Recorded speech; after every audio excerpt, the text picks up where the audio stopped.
My brothers and sisters in Christ, this past Sunday we celebrated the solemnity of Christ the King, which is always the last Sunday of our liturgical year, as we look to the end of time of how Christ subjects all things to his feet. And today's readings hold for us an important echo of that mystery. We hear from two different standpoints. We hear in the book of Daniel, this is at the time of the Babylonian exile, and a vision that Daniel's interpreting. This vision of the statue and the many different parts and the rock that shatters them all is a vision explaining how not only is the current kingdom something that is transitory and passing, but that it will be replaced by another kingdom that also will be passing, followed by another kingdom that is passing, and so on.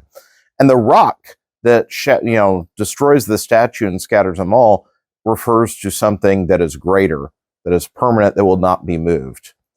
And in the same way, in the gospel, Jesus is looking at the temple and all its beautiful adornment and pointing to the fact that the day will come when not a stone is left stacked upon another. All will be scattered. And this is a kind of a dual prophecy. In one sense, it refers very specifically to the destruction of the temple in the year 70. After the revolt against the Romans, the temple is destroyed. But it also, in the same vein as the first reading from Daniel, speaks to the fact that as human beings, we lack vision, we lack foresight.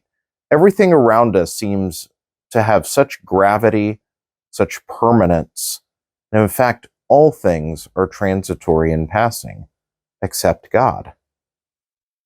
Our own lifetimes are a drop in the bucket of what eternity is. And so, when we say that Christ is King, when all of creation is subject to him, it's another way we can say that this too shall pass. And that applies to many things. Whatever troubles that you and I face today that seem too big to be overcome, these too shall pass. Whatever greatness we think we've accumulated for ourselves, that too shall pass. Legacies will pass. All shall pass. We are all finite. God is eternal. This is not to make us feel bad about ourselves, to feel insignificant. It's to help us to have perspective. That the things of eternity, the things that we are called to turn our eyes upon, are the only things worth our investment. And by investment, I mean of our energy, our prayer, our time. Yes, we are travelers in this world, in this life. There are things we must attend to. But ultimately, all of them pale to things eternal. Our life in Christ is all that matters. And so as we celebrate Christ as King, this isn't just a title or a depiction of Christ with a little crown on his head and art. It is a reality that we need to be cognizant of.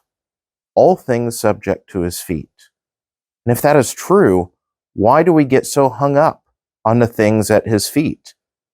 Yes, we are one of them, but think of all the things that dominate our attention, or the things that cause us worry and anxiety, the things we just pour so much of ourselves into.